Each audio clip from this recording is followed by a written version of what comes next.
Chère dame, ce cours est réservé uniquement pour les femmes, comme toujours. Et le thème, c'est la compétition. Est-ce que c'est une bonne ou une mauvaise chose? D'abord, il faut savoir que la compétition, c'est une chose naturelle, qui n'existe pas pour rien. Que oui, Dieu, il a créé chez les êtres une tendance à la compétition. Alors, chez certains, ça va être une tendance plus poussée. Chez d'autres, ça va être moins poussé. Et selon l'endroit où on va vivre, selon l'éducation qu'on va recevoir, selon l'atmosphère qu'on va éponger autour de nous, on va justement devenir plus compétitif ou alors carrément moins compétitif. Il se peut qu'on naisse avec une donne de compétition intérieure et l'ambiance autour, le message autour fait qu'on va apaiser ce côté de compétition et régresser dans ce côté de compétition. C'est possible. Alors, est-ce que la compétition, c'est quelque chose de bien ou est-ce que c'est quelque chose de mal?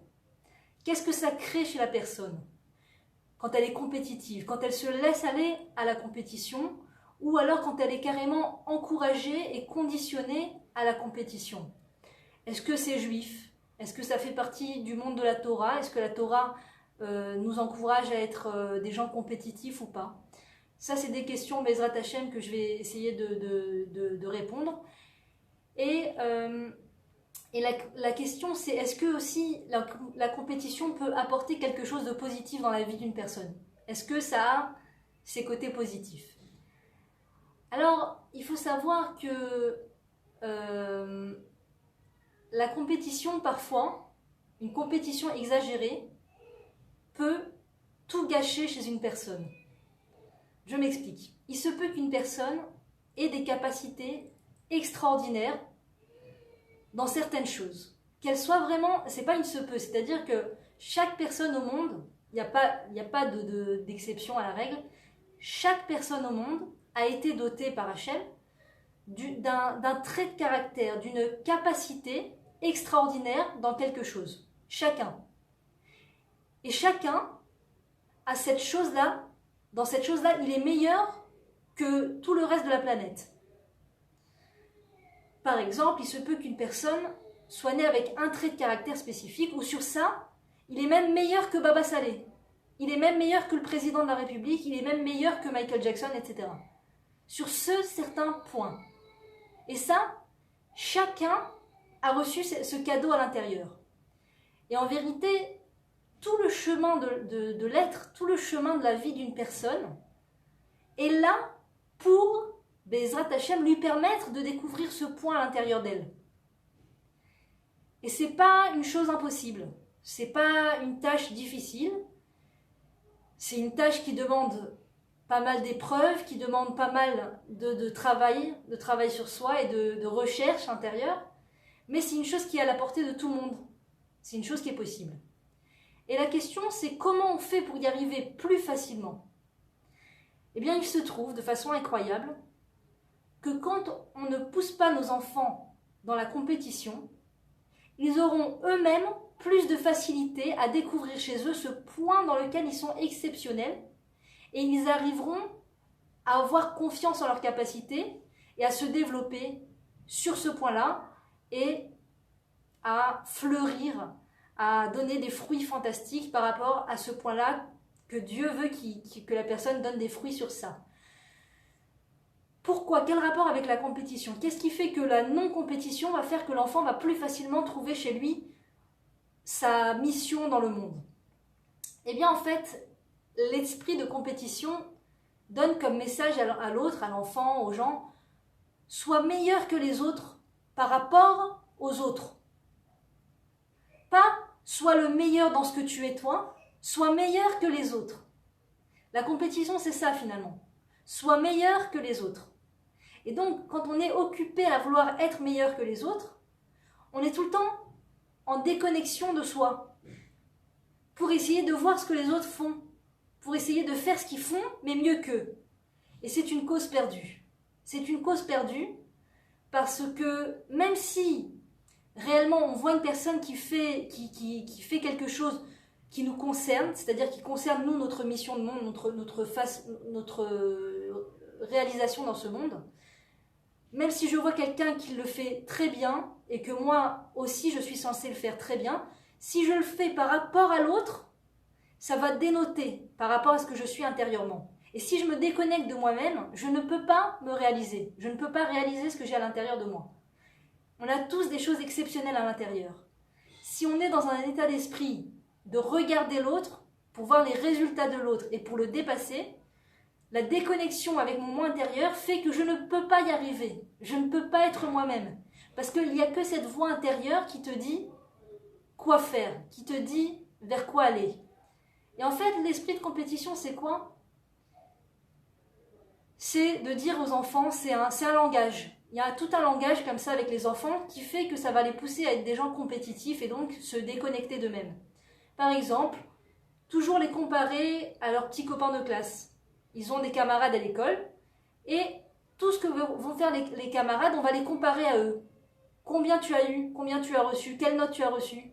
Combien ont reçu tes copains? Ah, t'as reçu moins. Ah, pourquoi t'as reçu moins? Tout ce langage, ça va éveiller l'enfant à ce mauvais trait de caractère de compétition. Et par exemple, de dire à un enfant, je veux que tu sois le meilleur. Je veux que tu sois le meilleur. Sois le meilleur, sois meilleur, le meilleur au monde. Sois meilleur que tous. Sois le meilleur. Ce message, on peut le dire dans plusieurs sortes d'expressions, on peut le dire dans plusieurs sortes d'intonations, le dire d'une façon à chaque fois différente, mais ce message de sois le meilleur, c'est un message qui fossilise l'enfant. C'est un message qui est très lourd pour les épaules, les petites épaules d'un enfant. C'est un message qui est très lourd et qui vide l'enfant en vérité, parce que l'enfant va se lancer dans une course où il va tout le temps courir après les résultats extérieurs par rapport aux autres. Et c'est une course qui n'a pas de fin, puisque la Terre contient des milliards et des milliards d'êtres humains, et de devoir dépasser tout le temps, d'être dans cet état d'esprit toujours de dépasser les autres, c'est une course qui vide les batteries. Et des fois, ça nous pousse même sur des chemins qui n'ont rien à voir avec nous. On va se mettre à faire des choses, à vouloir faire des choses, à vouloir réaliser des choses qui n'ont rien à voir avec nous. Et comme nous, on n'est pas fait pour faire ça, bah du coup, non seulement on n'y arrive pas vraiment, on ne prend pas de plaisir à le faire, on n'y arrive pas vraiment, et bien entendu, on ne réalise pas le rêve de papa et maman qui est d'être meilleur que les autres, puisque cette chose ne nous concerne pas. Ou bien si elle nous concerne, pas de la manière que les autres le font, mais à ma manière, à moi. Et je ne pourrai jamais faire les choses à ma manière, ce qui est le but de la vie d'une personne. Je ne pourrai jamais faire les choses à ma manière si je suis tout le temps en train d'observer ce que les autres font. Je peux voir ce que les autres font par hasard sans chercher à le voir. Par hasard, il se trouve que je vois quelqu'un faire quelque chose que moi aussi j'aime faire. Si je rentre dans un état d'esprit de mince, j'aimerais faire mieux qu'elle. Mince, pourquoi elle y arrive, même j'aimerais faire mieux qu'elle. C'est en fait une façon de penser qui va nous mettre sur un chemin qui est perdu d'avance. D'abord, ça va nous pousser à de la jalousie, ça va nous pousser à de la haine. C'est des sentiments qui ne sont pas bons par rapport à la Torah. La Torah, elle nous dit « Lotinkom », ne te venge pas. « Lotisna et achicha balev shelcha », ne haïs pas ton frère en ton cœur.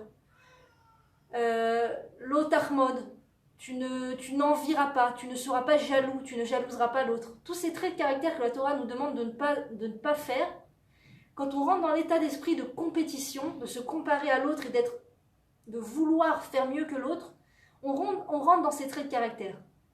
La haine, la jalousie, le déni de soi, le déni de qui je suis moi. Quelles sont mes capacités? Quelles sont mes capacités à ce niveau-là? On est dans un déni de soi qui est très lourd à porter au jour le jour. C'est pas agréable, c'est dur de vivre dans la sérénité quand on a toujours à l'intérieur cette guerre, cette recherche intérieure d'être mieux que l'autre. C'est pas une chose positive. Par contre, je peux voir l'autre faire quelque chose et réussir, et que ça éveille chez moi une envie de réussir aussi. Ça s'appelle Kinat Sofrim.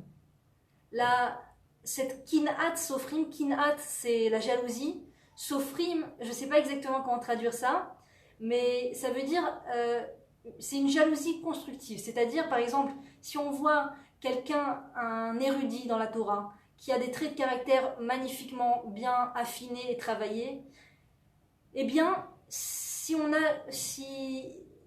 est équilibré, normalement, on doit ressentir une jalousie positive dans le sens que je veux moi aussi arriver à ça.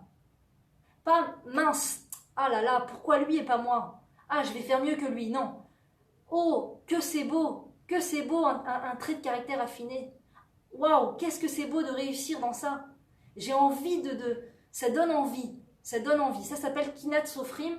Et c'est moutar et c'est tov. Et c'est une mitzvah. C'est bien. C'est bien. Je sais pas si c'est une mitzvah, mais c'est bien. C'est une bonne chose. C'est une bonne dynamique. C'est waouh, l'autre réussit. Que c'est beau. Comme c'est beau, comme elle réussit. Elle réussit à sa façon. Et moi, je vais réussir à ma façon. Et moins on est versé à regarder les autres, plus on est connecté à soi et plus on est fidèle à soi.